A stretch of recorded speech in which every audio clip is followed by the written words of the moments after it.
Shalom. Puji nama Tuhan, ini saya dijebak sama Pak Yosi. Dadaan ya Pak ya? Iya dadaan, tapi kan kita hidup harus selalu ya menjadi berkat buat banyak orang. Kalau diminta kesaksian ya kita harus siap gitu ya. Nah sebenarnya tadi pagi saya mendampingi beliau jam 9 sama ini jam 1 gitu. Pas lagi ngobrol gitu, ternyata beliau nggak tahu kalau saya sakit. Ya saya sakit. Tadi kalau Bapak Ibu lihat ya saya bisa berdiri dan dikatakan Pak Yosi, Bapak Ibu bisa melihat saya hari ini karena kemurahan Tuhan. Ya benar banget. Kenapa?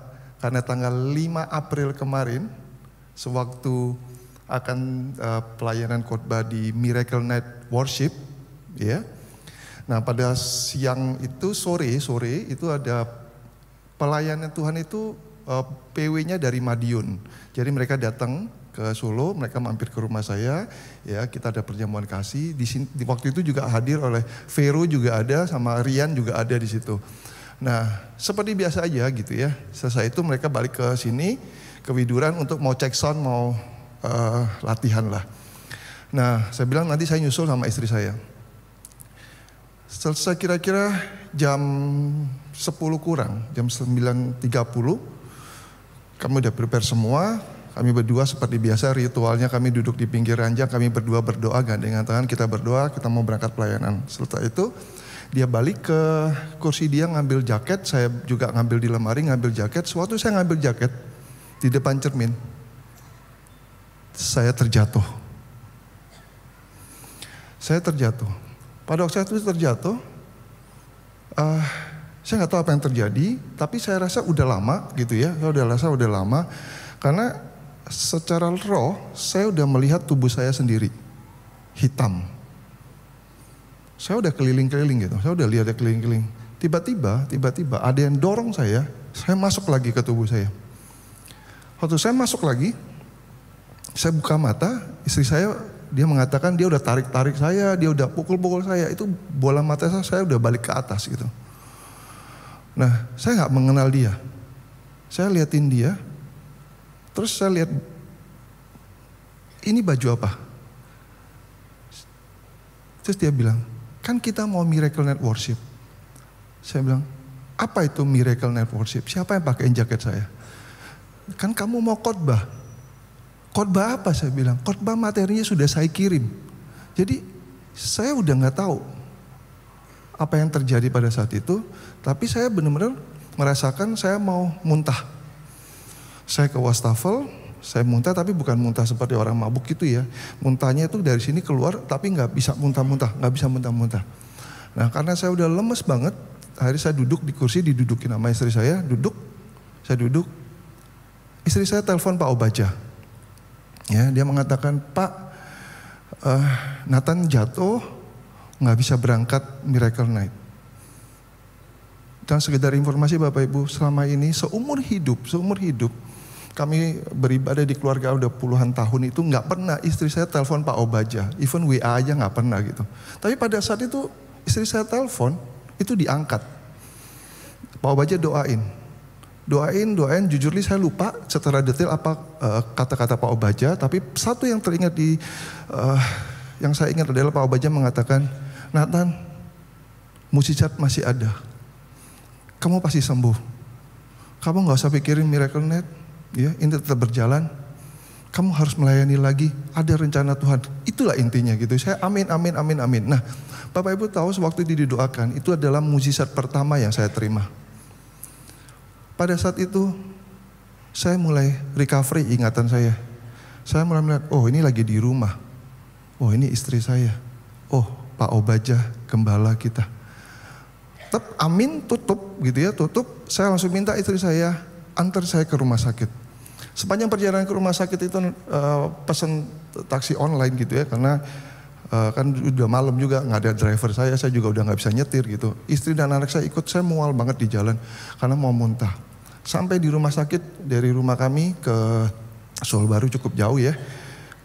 Sampai masuk di IGD, dicek tekanan darah saya Bapak Ibu 226, bawahnya 125. Saya ditidurin di ranjang, saya mau muntah lagi, habis itu Istri saya telepon, ya, telepon teman komsel kita. Jadi saya juga bersyukur ya punya komunitas komsel yang sangat luar biasa, yaitu Pak Roni, dan pada saat itu juga datang Pak Windy, anaknya Bu Agus, ya, Pak Windy tahu ya. Nah, berdua mereka itu membantu di hospital. Saya udah nggak tahu lagi apa yang terjadi waktu itu. Yang ada juga pusing banget dan kepala saya itu benjolnya sebesar jeruk begini. Ya.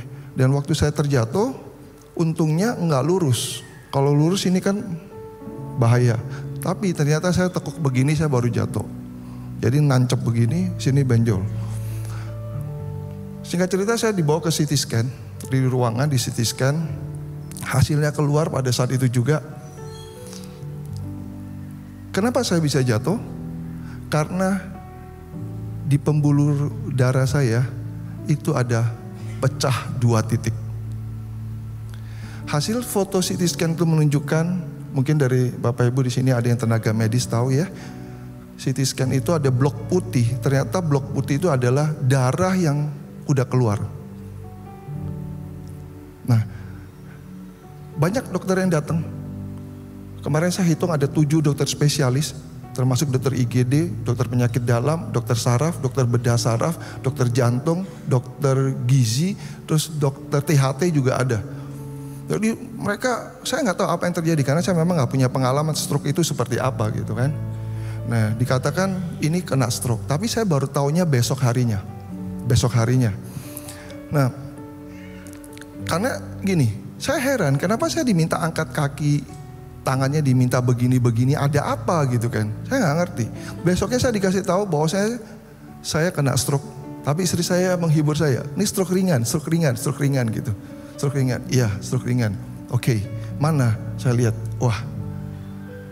Nah, sejak saya masuk rumah sakit itu, saya minta anak saya bawakan earphone saya pasang 24 jam non-stop lagu rohani dan khotbah-khotbah rohani. Bahkan saya lagi tidur pun saya pasang gitu. Ya, karena saya belajar banyak menjadi jemaat keluarga Allah dan melayani di keluarga Allah, bahwa pengajaran di gereja kita itu ada yang namanya doa profetik, perkataan profetik, dan tindakan profetik. Nah, ini yang saya pakai gitu. Jadi saya nggak mau terkontaminasi dengan ketakutan saya. Saya hanya percaya Tuhan berjanji sama kita bahwa apa yang ditulis dalam firman Tuhan itu pasti digenapi. Bilur-bilur Yesus pasti menyembuhkan. Jadi saya imani terus, sampai pada hari ketiga, ini dokter spesialis bedah saraf ini masuk terus. Dan seingat saya ada beberapa dokter itu juga jemaat di gereja kita gitu. Nah, mungkin juga lagi mendengarkan, saya nggak tahu. Hari ketiga, Pak Obaja di WA sama istri saya, tapi istri saya WA-nya ke Bu Obaja, ya, mengatakan sebentar lagi Nathan mau CT scan. Di WA ke Bu Obaja sampaikan ke Pak Obaja. Pada saat itu hari ketiga saya mau CT scan. Sebenarnya Pak Obaja beserta rombongan itu mau pelayanan ke Jepang. Luar biasanya gembala kita, ya, itu datang ke rumah sakit. Pas saya lagi digeledek mau masuk ke ruangan, pas beliau datang dan saya didoakan yang kedua kali di situ. Didoakan oleh beliau, Pak Obaja. Setelah didoakan, Bapak Ibu tahu, saya masuk CT scan, Pak Obaja pulang. Hasil CT scan, darah yang ngeblok putih di kepala saya itu berhenti. Jadi dokter spesialis bedah saraf ini mengatakan, kalau gitu Pak, Bu, ini tidak perlu tindakan operasi. Oke, terus saya bantah, saya bilang, kan saya nggak apa-apa, saya baik-baik aja kok, kenapa harus operasi? Iya Pak, nggak operasi, tapi ini benjol segini. Dan parahnya adalah beberapa saraf saya itu memar karena saya terjatuh, dan saya waktu itu di ranjang duduk itu udah nggak bisa berdiri karena sakit kanan kiri. Saya kirain saraf kejepit gitu kan. Akhirnya di MRI lagi, dilihat apakah kondisinya memang benar-benar saraf kejepit atau enggak. Bapak Ibu, pada saat itu mau lebaran, banyak dokter yang cuti, itu wajar. Karena banyak dokter cuti, saya berpikir, Tuhan sudah sembuhkan saya, kenapa saya harus lama lagi di rumah sakit? Saya mau pulang, nggak boleh. Saya mau pulang, nggak boleh. Tahu nggak Bapak Ibu, infus saya cabut. Saya mau pulang, saya bilang gitu. Saya mau pulang, saya nggak apa-apa. Saya bilang gitu, saya nggak apa-apa, saya nggak ada stroke. Oke. Hari kelima saya mau pulang, dokternya kasih syarat. Kita CT scan lagi, kita MRI lagi. Saya bilang, dok bahaya karena saya udah radiasi terus ini, gitu kan? Udah radiasi, CT scan aja udah 2 kali, MRI lagi, ini MRI lagi. Berarti total saya 5 kali dalam waktu hanya nggak sampai 1 minggu. Tapi itu syaratnya. Oke, saya bilang gitu. Nggak apa-apa. Saya bilang istri saya CT scan lagi, saya yakin saya nggak apa-apa. Hari kelima CT scan, Bapak Ibu tahu apa yang terjadi? Saya ngalami mukjizat lagi. Di foto lagi, blok putih di kepala saya itu memudar. Saya tanya sama dokternya, kenapa menghilang ini putihnya? Karena darahnya diserap kembali sama otak, dia bilang. Tepuk tangan buat Tuhan kita. Dan hasil MRI menunjukkan tidak ada saraf kejepit. Ya, tidak ada saraf kejepit. Semua baik-baik saja. Dan singkat cerita saya pulang. Setelah saya pulang di rumah, berapa hari saya pulang, tiba-tiba Pak Obaja video call lagi. Video call sama handphone saya, Pak Obaja telepon. Oh iya, Pak Obaja teleponnya video call. Pak Obaja kaget. Kenapa Pak Obaja kaget? Lu kok kamu di rumah? Saya bilang, Pak, saya ngalami mujizat. Di situ di video call ada Bu Obaja, saya lihat juga di situ ada Bu Maria gitu ya. Mereka liatin, saya bilang, saya udah pulang. Karena Pak Obaja ngelihat gitu kondisi saya seperti apa gitu ya. Teman-teman juga melihat waktu saya di rumah sakit, saya udah nggak jelas seperti apa. Tapi Tuhan pulihkan. Banyak pembelajaran yang saya dapatkan dari kejadian ini. Mungkin selama ini Bapak Ibu melihat kesaksian melalui LED gitu ya. Hari ini Bapak Ibu melihat ini loh orangnya di depan Anda. Dan kenyataan yang harus kita hadapi adalah kalau apapun vonis dokter terhadap Anda, apapun hasil lab yang Anda tunjukkan, ini kan kita bicara tentang kenyataan. Kita nggak bisa menghindari dari kenyataan. Kenyataan hasil lab kita jelek, banyak bintangnya, mungkin Anda sehari ini pun sudah divonis dokter kanker sekalipun, itu kenyataan. Tapi ingat, kita hidup tidak dari kenyataan, kita hidup dari kebenaran firman Tuhan. Firman Tuhan katakan apa? Oleh bilur-bilurku engkau disembuhkan. Oleh bilur-bilurku engkau dimenangkan dari atas maut. Saya imani itu. Maka saya mengajak Bapak Ibu, kita jangan hidup kebalik. Jangan kenyataan itu di atas kebenaran. Kebenaranlah yang di atas kenyataan. Suatu kamu berpegang pada kebenaran, maka kenyataan itu lenyap. Kamu sakit disembuhkan. Sakit hari ini bukan bicara tentang secara fisikly kamu sakit. Mungkin juga hari ini kamu mengalami sakit di pernikahanmu. Kamu mengalami sakit di dalam apa? Keuanganmu. Kamu sakit dalam pekerjaanmu. Tapi kamu percaya kalau Tuhan masih mengerjakan mukjizat terhadap saya, itu juga bisa, sangat bisa melakukan mukjizat terhadap Anda semua. Amin. Amin. Yes. Itu saya ajak Bapak Ibu. Bukan hanya kita sebagai jemaat biasa saja. Waktu saya mengambil keputusan untuk melayani Tuhan, seperti firman Tuhan yang dibawakan Pak Yosi hari ini, kita bukan hanya terbang rendah, di mana di sini banyak sekali musuh-musuh kita. Kita akan dibawa terbang lebih tinggi lagi.